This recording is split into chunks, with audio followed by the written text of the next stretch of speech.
You've tuned into another edition of The Break Room, a weekly conversation about how the City of St. Augustine works from those who do the work every day. Hosted by the City of St. Augustine's Communications Director, Melissa Wissel, The Break Room offers a closer look at the different city departments and provides updates on current and upcoming projects and events. And now, your host, Melissa Wissel. Thanks for tuning into The Break Room. I'm Melissa Wissel, Communications Director for the City of St. Augustine.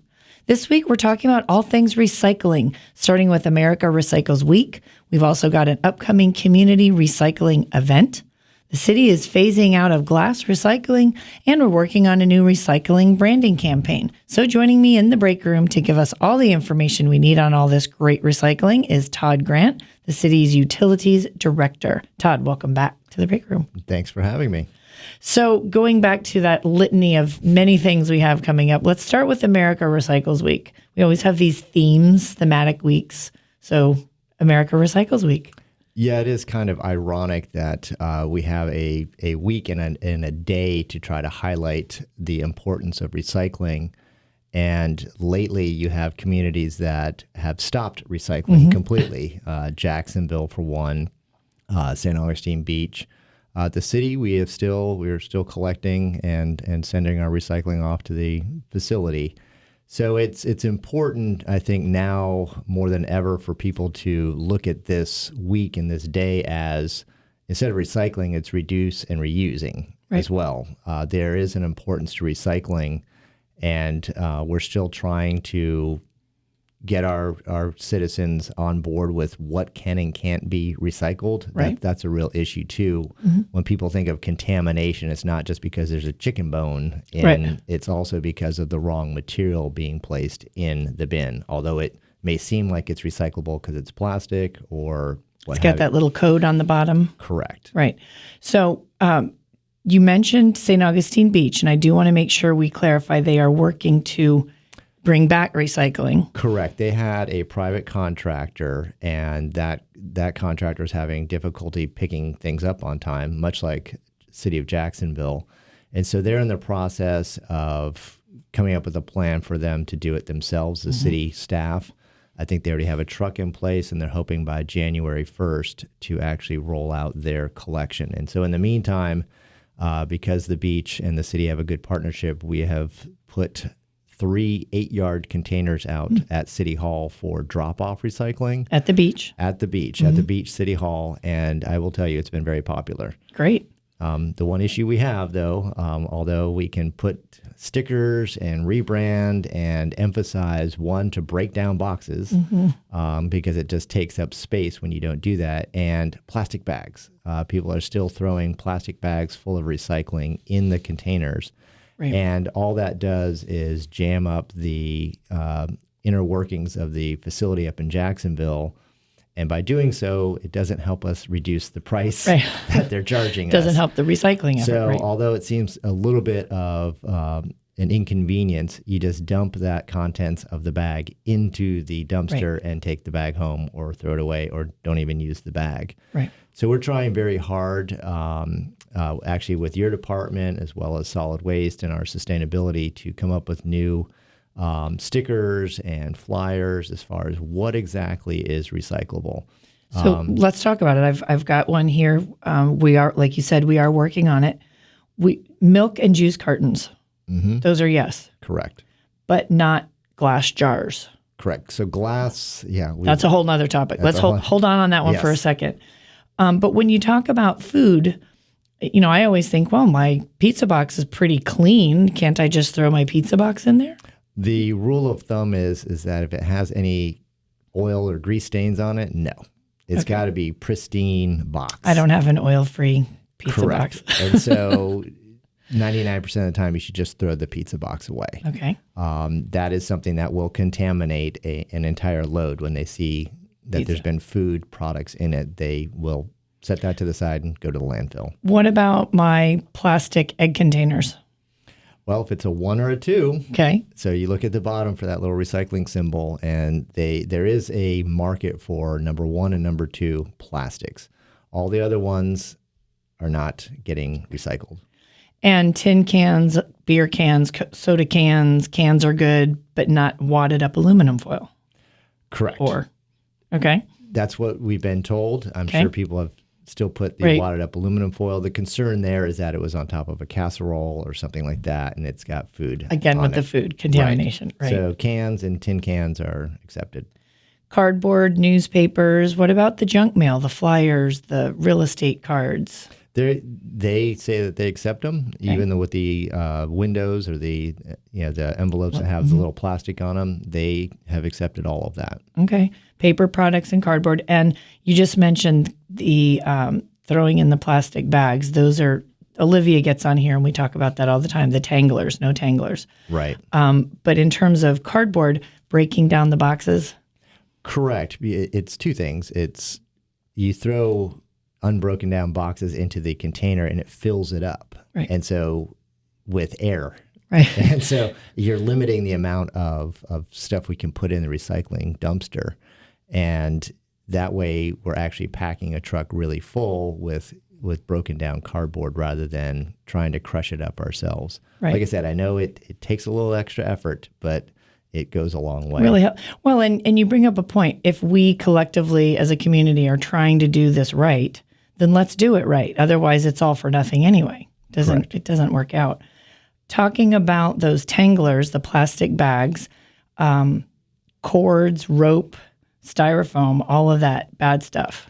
Correct. And so actually I'm not promoting them, but at Publix, you can drop off styrofoam. Okay. You can drop off your plastic bags. They also have paper as well, but those are two locations where you can drop off styrofoam and those shopping bags. And a lot of grocery stores have them, not just Publix. And there are places all around town. If you're looking for that, you can put a bag full of bags and take your bags and drop that off. I do that as well when I do the grocery shopping. I also use them for my trash can liners, but then you run into that same problem when you go to take that out of the trash can. Now you're still putting that, I guess you're putting that in the trash. So at least you reused it. I reused it. There we go. So I'm in the reusing. And light bulbs, electronics, batteries. No, those aren't recyclable. I mean, we will accept the electronics at solid waste or during one of our special collection days, but those don't go in the recycle bin. And I think some things like light bulbs we can take to hardware, the Home Depot, Lowe's. They'll take those into their. And they'll take the rechargeable batteries for tools. Okay, good to know as well. And paper towels, napkins, shredded paper. I've got a shredder at home. Do I put that in? They typically don't want that, but it's such a small amount that we'd rather somebody put their shredded paper in the recycling rather than throw it away. But not in a plastic bag. Correct. Let's emphasize no plastic bags. In case you missed it and you're just now tuning in, Exactly. no plastic bags. And then we can talk about the G word, glass. Oh, right. So if you are just now tuning in, you're listening to The Break Room. I'm talking with Todd Grant, our utilities director from the city. We're talking about recycling. And now we're going to talk about what not to recycle, which in addition to all those other things, talk to us about the glass. Yeah, that was a tough choice to make back in September, but we've asked residents and businesses to throw away glass because it's heavy. And so we currently get charged a little over $120 a ton at the recycling facility if we bring glass there. If we throw it away, we only are charged like $56, $57 a ton. So from a financial aspect, although we shouldn't always be guided by the financial aspect, but in this case, it's more than double to throw it away. Along those lines, myself and Olivia Smith have been working with. I did an interview where I didn't know I was the counterpoint of the glass industry, and so I've been talking to that individual, and we're trying to actually come up with a plan to where we can offer recycling again for glass, but it would be a separate item. It couldn't be put into the mainstream of recycling. Okay. And so I'm hoping in the next month or two we'll have a plan that we can hopefully either have a drop-off location or be able to offer glass recycling again. And hopefully they may actually pay us for it. And what you're talking about is what the city is really trying to do. And it's not that we're trying to cut back. As you said, the cost is important, but we're trying to do things smart and efficiently and that benefit us in the long run. but we're also trying to find another solution. So we're not just throwing up our hands and saying no more glass. We're saying no more glass for now. Right. Trying to find that alternative solution. Well, and also, I'm sure that people don't want their rates to continue to go up. If they Right. want to continue to recycle, that's fine, but they're going to have to pay for it. Right. And so that's why we're trying to find some innovative ways to keep the costs at a minimum.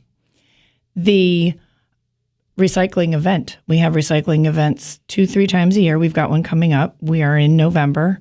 And what about that? We doing paper, electronics, all of it? Correct. So typically it takes place at the solid waste facility at the end of Riberia Street. And it can be a no contact, don't even have to get out of your car type of event. But they come through and we have a company that has a shredding truck. So if you want to see your documents destroyed, you can right there. If not, they'll put it in for you. We're also accepting cooking oil and electronics. And so we say it's open to city residents. Last time we had over 200 participants. We actually filled the shredding truck for the first time, which was very... That's huge. Yeah, I mean, it's a lot of paper. So it seems to be becoming more and more popular. And so some of you may be hearing this and the event's already taken place, always at Solid Waste, 904-825-1049. We'll accept used cooking oil and electronics anytime. You just have to make sure somebody's down there. The shredding event only takes place 2, sometimes 3 times a year. That one's dependent on how well the previous one does, actually, right?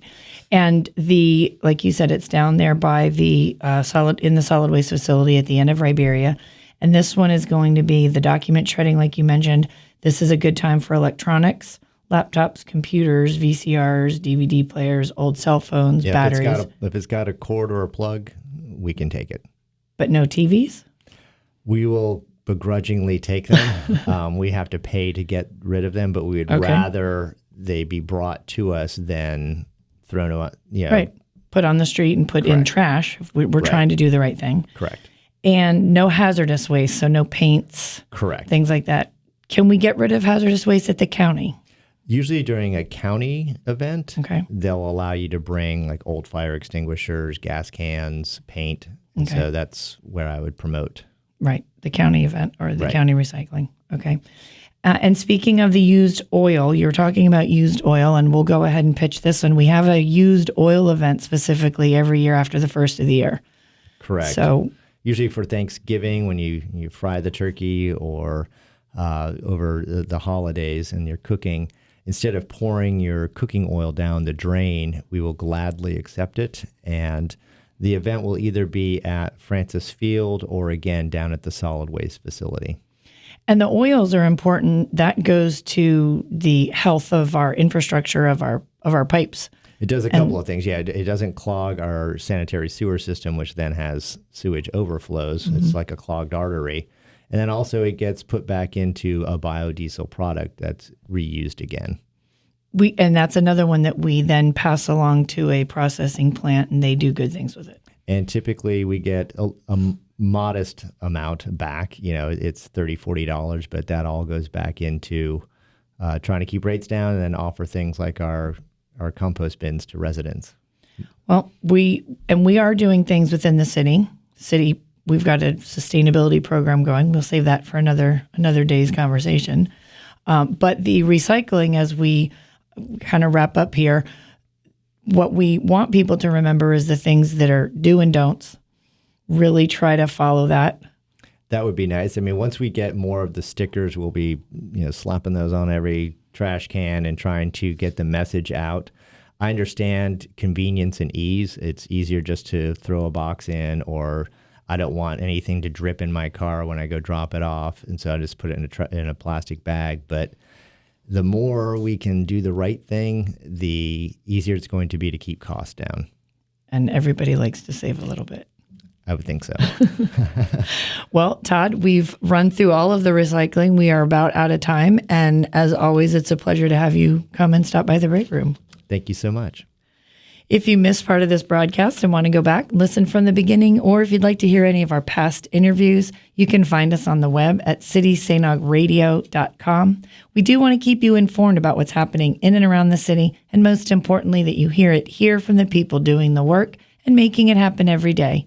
Be sure to like us, follow us, keep track of us on our social media platforms. You'll find us on Facebook, Twitter, and Instagram. We're at City St. Aug. Thanks for tuning in. Until next time. You've been listening to The Break Room, a weekly program addressing projects and programs offered by the City of St. Augustine. Join us each week as the city's communications director, Melissa Whistle, has in-depth conversations with the people who make our town work to meet the needs of our community. The Break Room is produced by communications specialist for the City of St. Augustine, Cindy Walker. See you at this time next week for another edition of The Break Room.